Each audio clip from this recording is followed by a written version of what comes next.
Hoje nós vamos abordar o tema Escrituras Sagradas.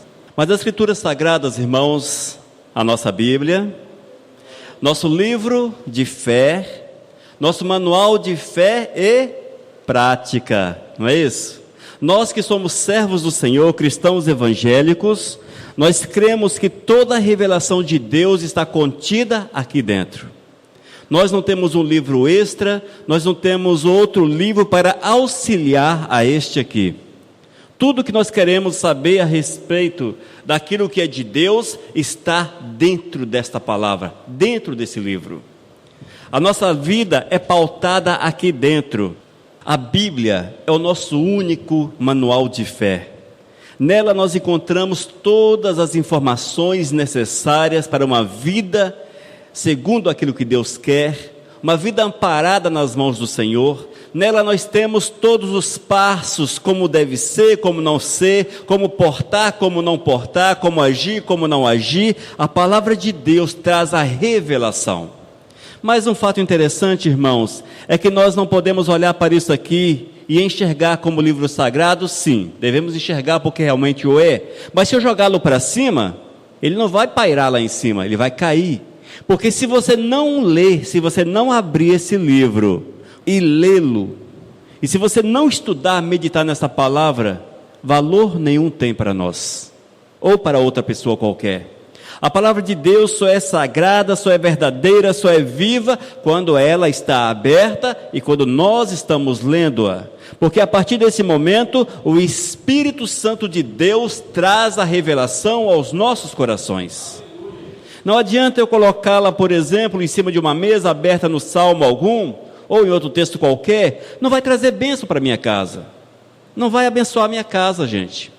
Uma Bíblia aberta em cima de uma estante ou de outro lugar dentro da casa, é uma tradição sei lá qual o motivo, mas a bênção em si, ela não vem pelo fato de estar aberta dentro da sua casa. É um livro como outro qualquer, se fechado ou se aberto, se nós não o lermos. É por isso que o Senhor diz que precisamos meditar na Bíblia. E determinada vez Jesus disse para o sacerdócio: errais por não conhecerdes as Sagradas Escrituras. Se você quer viver com Deus, quer ter uma experiência profunda com o Senhor, irmãos, é indispensável conhecer a Bíblia, conhecer a palavra de Deus, conhecer aquilo que o Senhor traz de revelação para os nossos corações. É indispensável. Nós precisamos realmente trazer a palavra e colocá-la dentro do nosso coração. Dentro do nosso coração. Algumas informações históricas a respeito da Bíblia. A primeira versão impressa em português ocorreu em 1748. Ela é composta por 66 livros, 39 no Antigo Testamento e 27 no Novo Testamento. A nossa Bíblia, a Bíblia evangélica, a cristã evangélica, são 66 livros. A Bíblia católica são 73 livros, porque eles têm 6 livros e algumas inserções no livro de Daniel. São 7 livros a mais, portanto. Interessante que aqui tem 1189 capítulos. Muitos capítulos, não é? 1189 capítulos e são 31.173 versículos. 31.173 versículos. Para quem já leu a Bíblia uma vez, você leu 31.173 versículos. Se você leu 10 vezes, aí a coisa complica, não é? Você leu 311.730 versículos. E vai por aí essa multiplicação. São mais de 773 mil palavras. E dizem alguns que pararam para contar, mais ou menos 3.600.000 letras. Se você sentar diante da Bíblia para lê-la, você consegue lê-la em 50 horas. 50 horas dá para você ler toda a palavra do Senhor. Uma das coisas, irmãos, que nós achamos, eu achava isso até um tempo da minha vida, é que alguém sentou e escreveu a Bíblia. O interessante é que não foi bem dessa forma. A Bíblia foi escrita no período de aproximadamente 1.500 anos. 1.500 anos, desde os primeiros escritos até os dos discípulos por volta do ano 80 da nossa época. E foram 40 pessoas que escreveram a palavra de Deus. É algo, irmãos, que nós vemos a seriedade da palavra. Já pensou você colocar 40 pessoas no período de 1.500 anos para escrever um texto bíblico? e esse texto não contradizer-se. É magnífico isso, é a mão de Deus. A palavra de Deus não existe contradição. Querem dizer por aí que a palavra se contradiz, mas é a forma de você ler o texto sem consultar o contexto da palavra. O grande problema é que nós lemos um texto bíblico, mas nós não buscamos o contexto, é saber o que está escrito antes e saber o que está escrito depois. E quando nós lemos um texto isolado, muitas vezes parece que ele contradiz outro texto, mas é preciso lê-los com o contexto. Você tem que ler antes o texto que você leu e ler posteriormente, para você ver onde a palavra está encaixada. Onde foi, qual foi o sentido da palavra. É preciso muito cuidado com essas coisas. Me lembro que em Vitória, há uns 4 anos atrás, ou pouco mais, tinha uma igreja e o pastor, infelizmente, ele não leu o contexto de um texto bíblico, e além de não ler o contexto, ele comeu uns acentos das palavras, e ele chegou à conclusão que ele precisava adulterar com uma irmã para a irmã engravidar. E isso é fato, irmãos. O pastor, ele leu o texto de Oséias, que diz, vai e casa com uma adúltera, e ele leu adultera. Ao invés de ler adúltera, leu adultera. E ele achou que era correto, porque estava na Bíblia, adulterar, porque havia também uma profecia nessa história. Irmãos, profecia de Deus, mas cuidado com elas, porque vez ou outra aparecem as profecias que misericórdia. Profetas e suas profetadas. Eu creio piamente em profecia, mas eu tenho muito medo delas. Para eu aceitar uma profecia de alguém, eu preciso conhecer o profeta e saber quem é o cara de fato. Porque nós temos visto que as pessoas, profecia, aparece alguém aí lá dos confundadores Judas, profecia. Você não sabe de onde veio, quem é o cara, não sabe nada do camarada. Nós precisamos ter cuidado com os profetas. A Bíblia diz que devemos julgar as profecias, analisar, julgar nesse aspecto de analisar e ver se há verdade. A profecia não pode bater contra a palavra. A profecia tem que ser coincidente com a Bíblia. A profecia, ela pode ir além da Bíblia, mas nunca contra a Bíblia. Além da Bíblia, porque as informações que nós temos aqui, elas são bem restritas. Se o Senhor te dá uma profecia que você não encontra aqui dentro da palavra de Deus, ela pode ser verdadeira. Mas se ela bate de frente com a palavra, contradiz a palavra, aí, meu irmão, aí está complicada a situação. Então é preciso muito cuidado com essas questões. Mas nós vemos, irmãos, que a palavra de Deus, quando lida segundo o mover do Espírito, o Senhor trabalha no coração da gente. Uma das formas de ler a palavra, irmãos, quando você for ler a palavra, peça ao Senhor para trazer a revelação da palavra ao teu coração. Ore e fale, Senhor, dá-me a revelação da palavra. Espírito, fala comigo através da palavra. A Bíblia diz, está em João, que isso aqui é o verbo. E quem é o verbo? É Jesus. A palavra de Deus é viva, desde que nós sejamos vivos também para lê-la e deixá-la entrar em nossos corações. Amém? Mas como eu estava falando, a Bíblia, alguém não sentou para escrever, mas foram 40 autores, num período de 1500 anos, que terminou por volta do ano 80 desta época, e ela não veio dividida em capítulos e versículos como nós a conhecemos hoje. Parece que a Bíblia já foi escrita assim, não é? E também não foi escrita nessa ordem que nós conhecemos. A ordem da Bíblia é uma ordem por temas, ela não é uma ordem cronológica, ou seja, o texto de Gênesis não foi o primeiro a ser escrito, mas tem aqui uma sequência de temas. Em 1227 desta época, o professor Stephen Langton dividiu a Bíblia em capítulos, no ano 1227, até então era um texto contínuo. E em 1551, Robert Stephanus a dividiu em versículos, para facilitar a localização dos textos e até como referência. Mas isso facilitou muito e nós cremos que foi o Espírito Santo de Deus que orientou essas pessoas a trazer essas divisões. Vale ressaltar que existia, até a formação da Bíblia que nós conhecemos hoje, centenas de textos, centenas. E ainda existe hoje centenas de textos do tempo que o cânon sagrado foi fechado.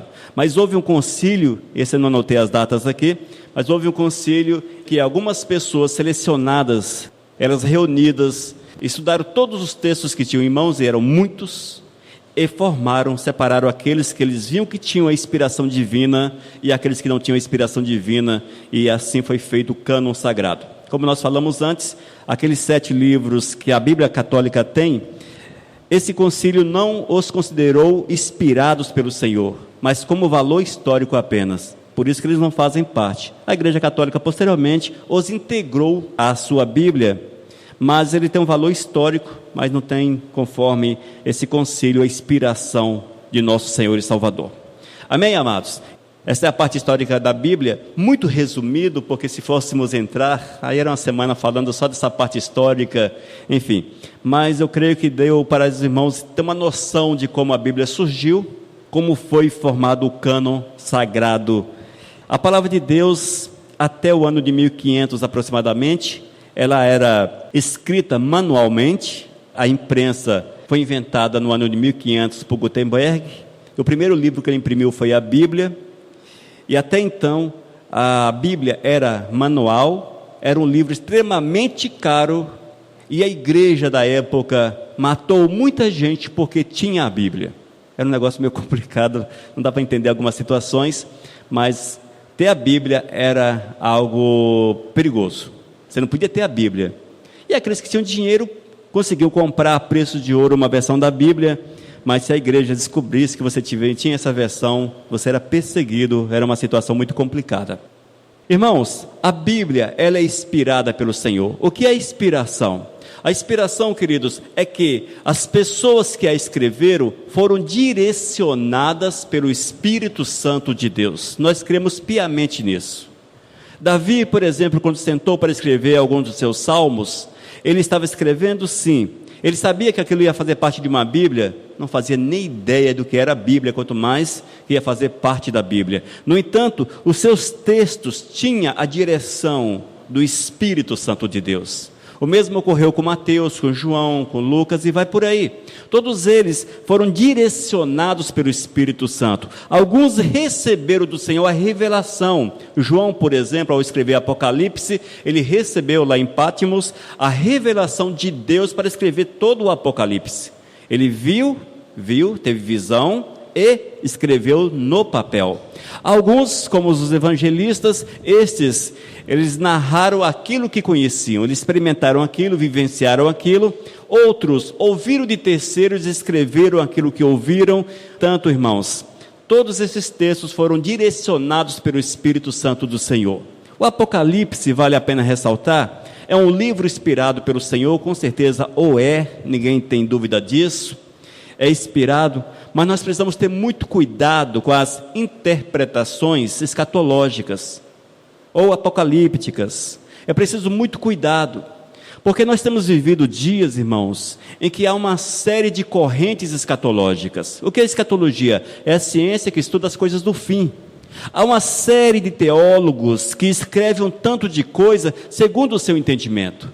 E existe na escatologia algumas correntes que estão em evidência, e essas dominam as outras, e dessas correntes, há subcorrentes, há uma série, viu, irmãos? Uma série. Na verdade, são apenas teses, conjecturas teológicas. Eu costumo dizer, e as pessoas acham que não devia ser assim, mas não leiam livros que fazem referência ao Apocalipse. Não perca seu tempo ler, você estará lendo ficção. Quer ler? Leia o Apocalipse.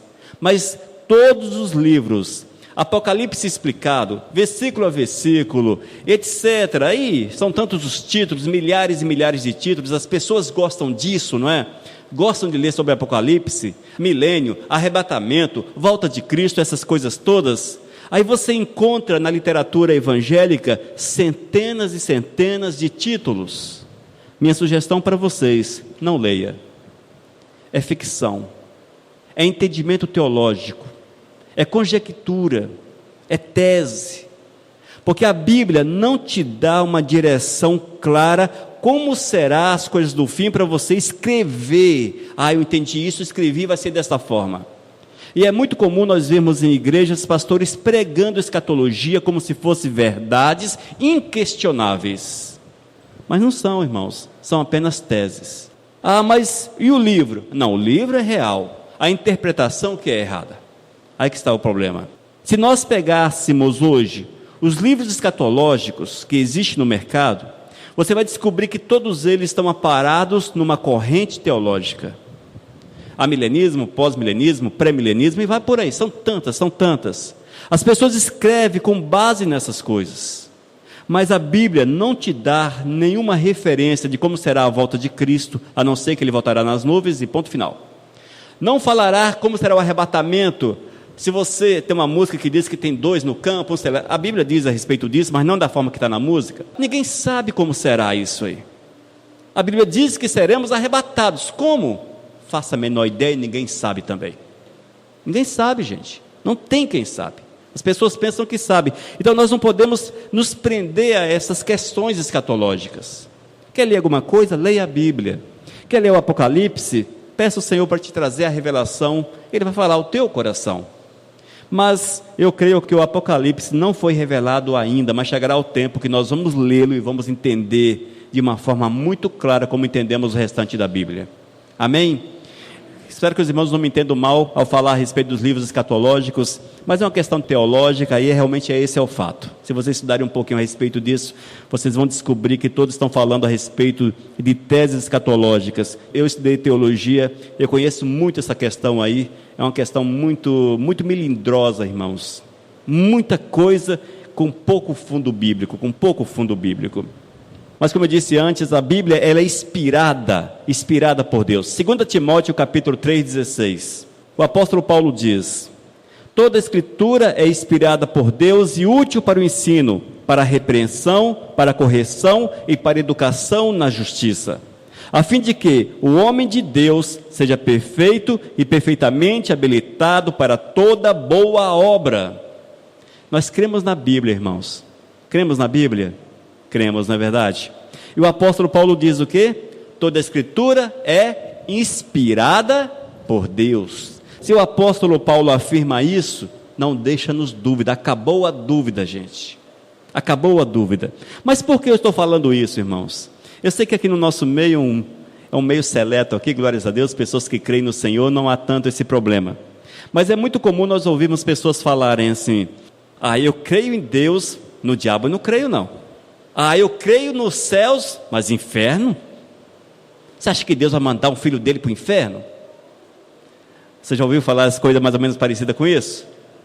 Então as pessoas creem naquilo que querem crer, mas os demais textos que são tão claros contra aqueles que dizem que existe céu, que existe salvação, etc., nestes não creem porque não lhe é agradável. Não lhe diz respeito, vamos colocar assim. Então é muito comum nós ouvirmos pessoas que creem na palavra de Deus segundo o seu querer, segundo aquilo que lhe é interessante, mas dispensa o restante da Bíblia. É como se você fosse lá e rasgasse o restante. Olha, vou tirar, eu vou apagar. Tem muitas pessoas que querem agir dessa forma, querem aquilo que lhe é agradável. Deus é amor, que bênção, Deus é amor. Deus é justiça. E Deus não é tanto justo assim não. A justiça não é tão interessante. Então são questões assim, irmãos. Mas a Bíblia diz que ela é inspirada pelo Senhor, ou seja, toda a palavra é verdadeira. E diz ainda o apóstolo Paulo: toda a escritura é inspirada por Deus e útil para o ensino. Útil para o ensino. Nós precisamos ensinar a palavra e aprender a palavra. Diz ainda: para a repreensão, para a correção, para a educação na justiça, a fim de que o homem de Deus seja perfeito e perfeitamente habilitado para toda boa obra. Outro aspecto que o apóstolo Paulo fala para Timóteo, e que nós queremos muitas vezes arrancar da Bíblia, são esses pontos aqui. Repreensão, ninguém quer ser repreendido, não é verdade? Quando eu falo em repreensão, para correção, ninguém quer ser corrigido pela palavra. E ainda para educação na justiça. Essa educação na justiça, irmãos, é nós sermos educados para sermos justos. Para sermos justos, tal qual Cristo Jesus é justo. Então a Bíblia, ela é inspirada e não deixa-nos dúvida, não há dúvida quanto isso.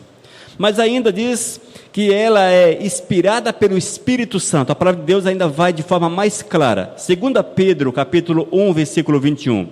2 Pedro, capítulo 1, versículo 21, que nos diz: porque nunca jamais qualquer profecia foi dada por vontade humana. Entretanto, homens falaram da parte de Deus, movidos pelo Espírito Santo. Olha só que bênção, irmãos. As profecias não foram dadas segundo a vontade humana. O que significa profecias dadas segundo a vontade humana? É eu sentar aqui e fazer todo aquele teatro e mandar uma profecia para você. Oh, varão de guerra, Deus diz, Deus está falando comigo, Deus está falando comigo. Oh, eu vejo uma nuvem escura sobre a sua cabeça. Aí você pensa, misericórdia, são minhas contas vencidas. E não sei o quê. É sério, irmãos? As profecias, irmãos, as profecias mentirosas, elas são dadas de uma forma a você entender que está falando com você de fato. Dificilmente você vê uma profecia mentirosa falando para você: conserta a tua vida, santifica a tua vida, acerta teu caminho, anda no caminho da justiça. É raro você ouvir profecia nesse aspecto. Mas quando vem essas profecias assim, o cara dá uns 2 rodopios e fala: tem uma nuvem preta na sua cabeça, estou vendo uma poeira escura seguindo você. Aí você pensa, aí você começa a refletir: ah, é isso. Ó, Deus está falando comigo mesmo, está acontecendo isso comigo. Mas não é assim. A Bíblia nos diz que não é pela vontade humana.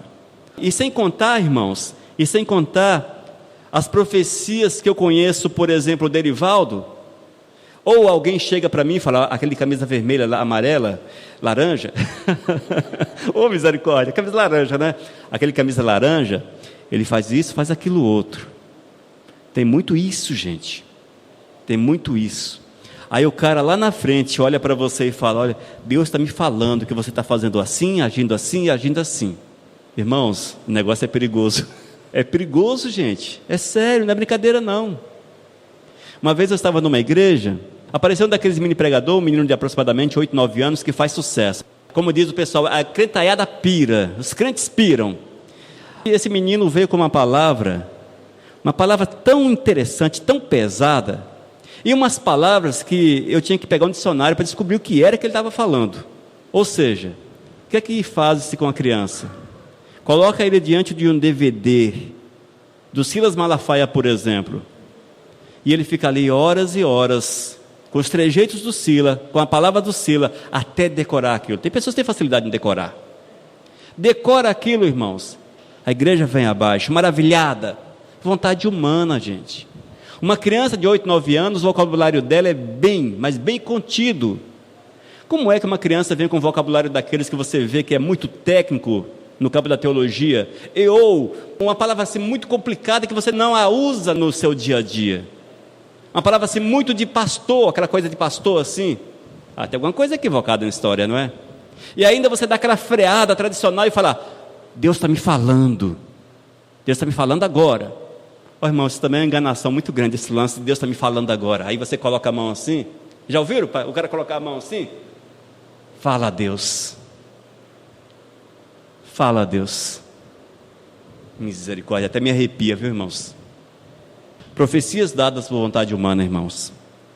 Então nós precisamos ter muito cuidado. Tem muita gente com teatro, mas com pouca palavra. Fazer teatro é muito bonito. Eu poderia estar aqui falando um monte de coisa para vocês aqui, fazendo um monte de gesto aqui, e todo mundo gritando: glórias a Deus, aleluia, glórias a Deus, aleluias. Mas não é esse o objetivo, porque nós temos que fazer na palavra, segundo a palavra. Temos que viver segundo a palavra. Mas a palavra de Deus, conforme Pedro, ela é inspirada pelo Espírito Santo do Senhor. E ainda Cristo Jesus também faz referência. Cristo Jesus atesta sobre a seriedade da palavra. Mateus capítulo 4, versículo 4. Jesus, porém, respondeu: está escrito, não só de pão viverá o homem, mas de toda palavra que procede da boca de Deus. Sabe o que é isso, queridos? Palavra que procede da boca de Deus é essa aqui. Palavra que procede da boca de Deus. Nós temos um problema sério de viver a palavra. E eu acho que se alguém falar, eu não tenho problema em viver a palavra, é meio complicado, é difícil. Todos nós temos problemas sérios em viver a palavra. Porque a palavra de Deus, para ser efetiva, ser real na vida da gente, ela precisa ser praticada, aceita, consumida. E nós, irmãos, quando olhamos para a palavra, nós colocamos um pé atrás, cá atrás, porque os teus olhos falam mais do que a Bíblia, fala mais do que a palavra. É por isso que o Senhor Jesus diz que nós não podemos, não só de pão, viver, mas de toda a palavra que procede da boca de Deus. Nós não podemos inverter a ordem. Isso aqui é aquela inversão da ordem. Nós temos que buscar Deus em primeiro lugar na nossa vida. Se nós colocamos Deus em primeiro lugar, aí entra a história do pão, porque Deus te dará o pão. Mas se nós colocamos o pão primeiro, se colocarmos o pão primeiro, o que é o pão, irmãos? Nosso trabalho, nossa família, as preocupações, o ganhar dinheiro, essas questões. Se nós colocarmos o pão primeiro, nós vamos quebrar a comunhão com o Senhor. E se nós quebramos a comunhão com o Senhor, nós não vamos conseguir viver. Podemos até ser crentes, mas não servos do Senhor. Então são questões que nós precisamos entender e trazer para dentro do coração. É por isso, amados, que nós precisamos ler a Bíblia. Tem que ler a Bíblia. Você quer conhecer a Deus? Tem que ler a palavra. Tem que ler a palavra, gente. Sem lermos a palavra, impossível conhecermos Deus de fato. Eu sei que tem pessoas que não leem, não sabem ler. Você tem acesso à Bíblia de outras formas. Quem não sabe ler, o Senhor entende e traz a revelação através de outras formas. Alguém que lê a palavra, escuta a palavra, enfim, a Bíblia diz que Ele fala conosco através da palavra. Vai à igreja, ouve a palavra. E nós temos uma irmã aqui em nosso meio, que ela não sabe ler, mas ela conhece a palavra, por incrível que pareça. Você cita a palavra e às vezes ela completa a palavra. Porque Deus, Ele facilita a nossa compreensão, e Ele entende as nossas limitações, Ele entende. Muito bem colocado, quem ouve e guarda a palavra de Deus.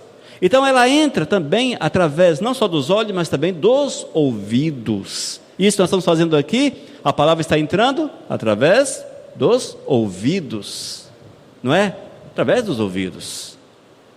Então nós precisamos, irmãos, entender essa realidade do Senhor e buscar cada dia mais a presença do Pai, lendo a Bíblia, meditando na palavra e vivendo exclusivamente aquilo que aqui está escrito, sem querermos, ouça isso aqui, sem querermos dar um jeitinho brasileiro na palavra.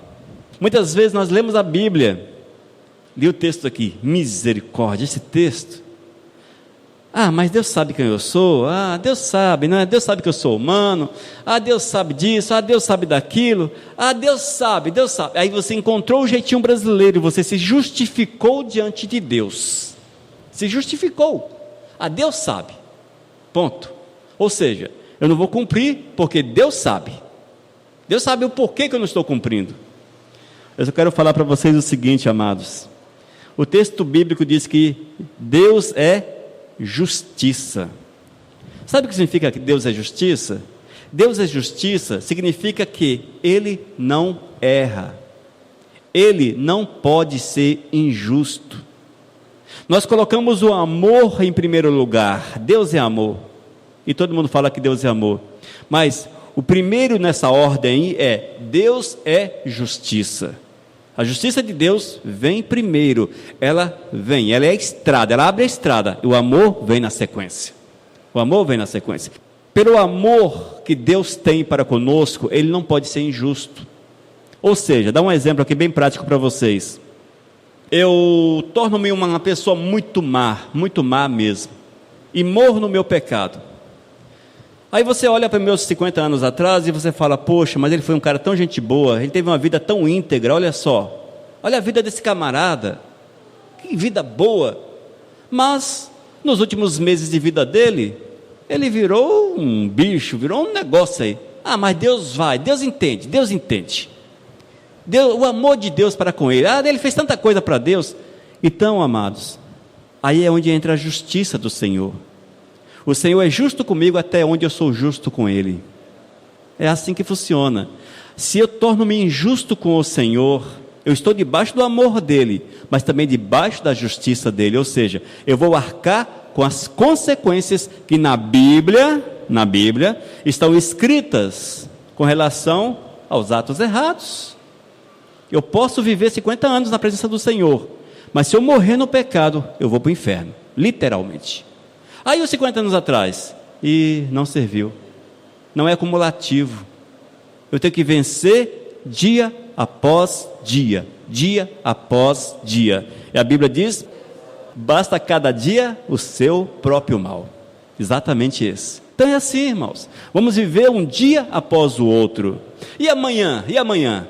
Amanhã é o dia de você amanhecer logo cedo, consagrar a tua vida e deixar o Senhor te levar. Deixar o Senhor te levar até o final do dia. É assim que funciona, povo dos céus. A nossa vida com o Senhor tem que ser desta forma. Eu não posso fazer uma poupança. Eu vou ser bom 6 meses, jejum, oração, Bíblia, igreja, pregando o Evangelho, em cima de uma caixa na praça, um microfone na mão, falando Jesus vem, Jesus está voltando. Pronto, fiz minha parte, agora estou com consciência liberada. Não devo mais nada para Deus, já fiz minha parte. Não existe isso, amados. Não existe. Esse ensinamento não procede do Senhor. E por falar nisso, a Bíblia também diz que, selando com a morte, você não tem purgatório, não tem segunda chance, não tem oração, não tem reza. Nós que somos cristãos sabemos disso, porque a Bíblia também é muito clara a respeito disso. Lucas capítulo 24, versículo 27, que nos diz: e começando por Moisés, discorrendo por todos os profetas, expunha-lhes o que a seu respeito constava em todas as Escrituras. Palavra de Cristo Jesus. É Cristo que está falando isto. Ou seja, irmãos, Jesus, ele fez uso das Escrituras sagradas da sua época, que ainda não era essa que nós temos em mãos, para mostrar àqueles que eram seus discípulos e àqueles que ouviam a sua palavra, que eram seus seguidores, tudo a respeito dele, tudo a respeito dele. E ele mostrava de forma clara nas Sagradas Escrituras. Eu quero voltar um pouquinho no Antigo Testamento com vocês. Cristo Jesus aqui, ele discorria a respeito de quê? Das profecias que existiam no Antigo Testamento a respeito da sua vinda, o Cordeiro que havia de vir, havia de reinar e haveria de ser sacrificado na cruz. A palavra de Deus no Antigo Testamento traz inúmeras profecias apontando para Jesus. Na verdade, irmãos, todo o Antigo Testamento, inclusive esse que nós conhecemos hoje, que é o mesmo, todo o Antigo Testamento aponta para Jesus.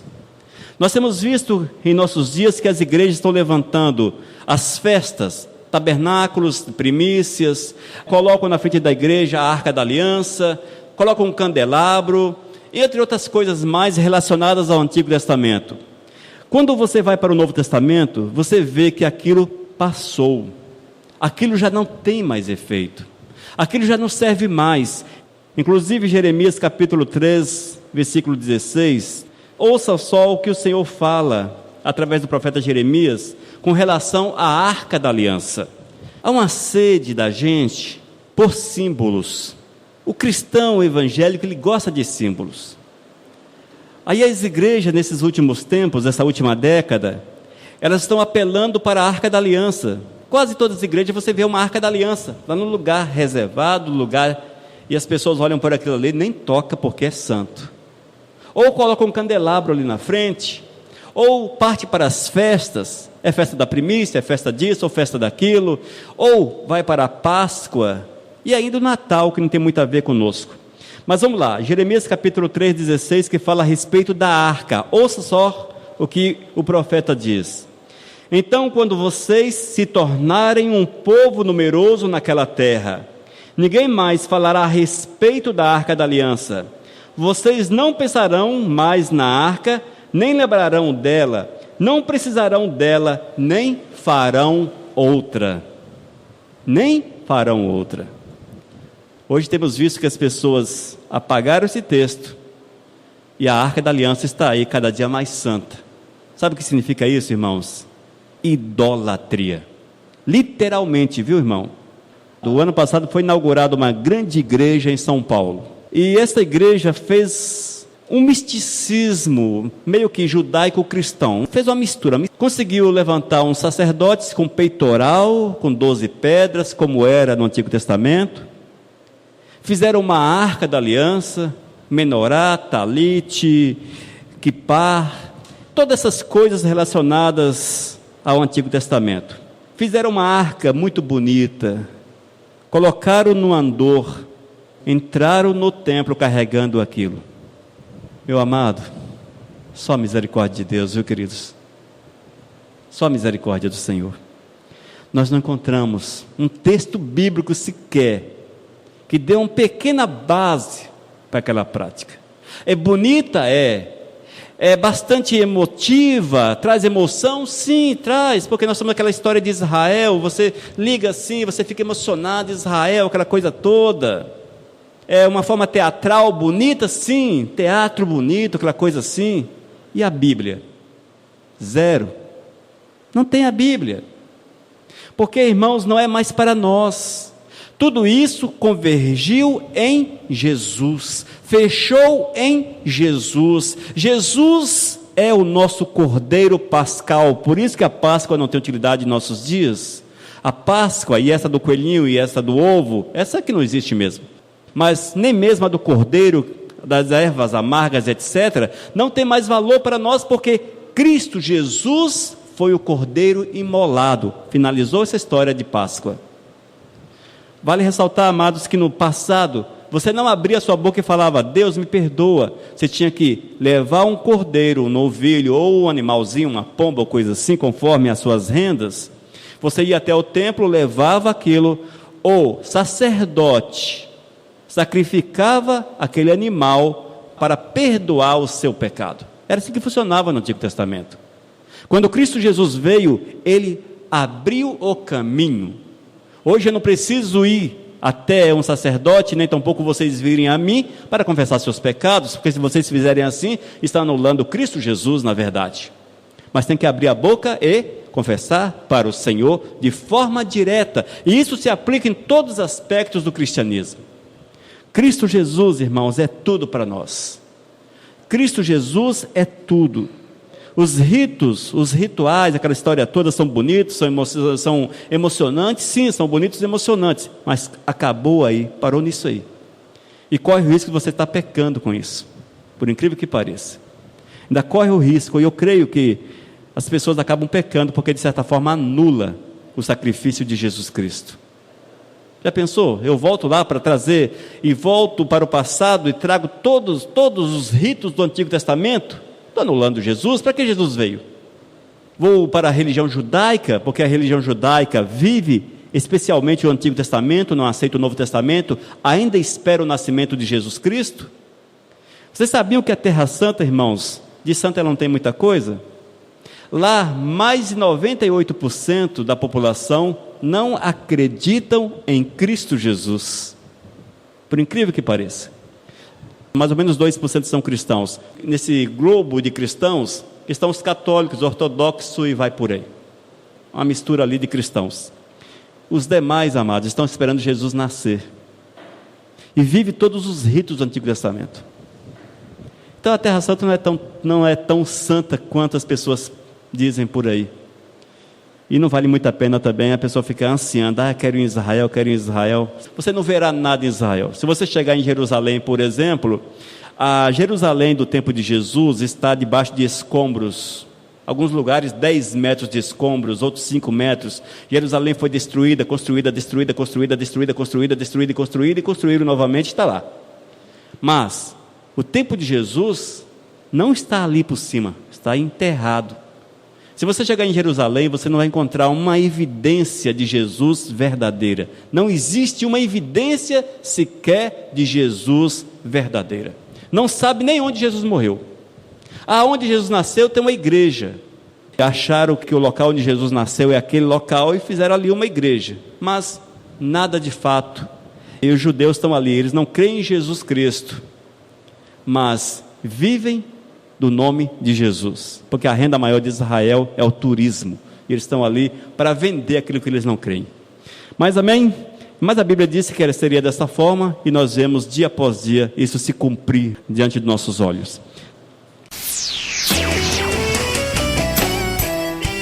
Esta é a Missão Cristã Vivos, com teu irmão, o pastor Elias de Oliveira. Não esqueça, acesse nosso site vivos.com.br. Desde 2001, edificando vidas para Cristo.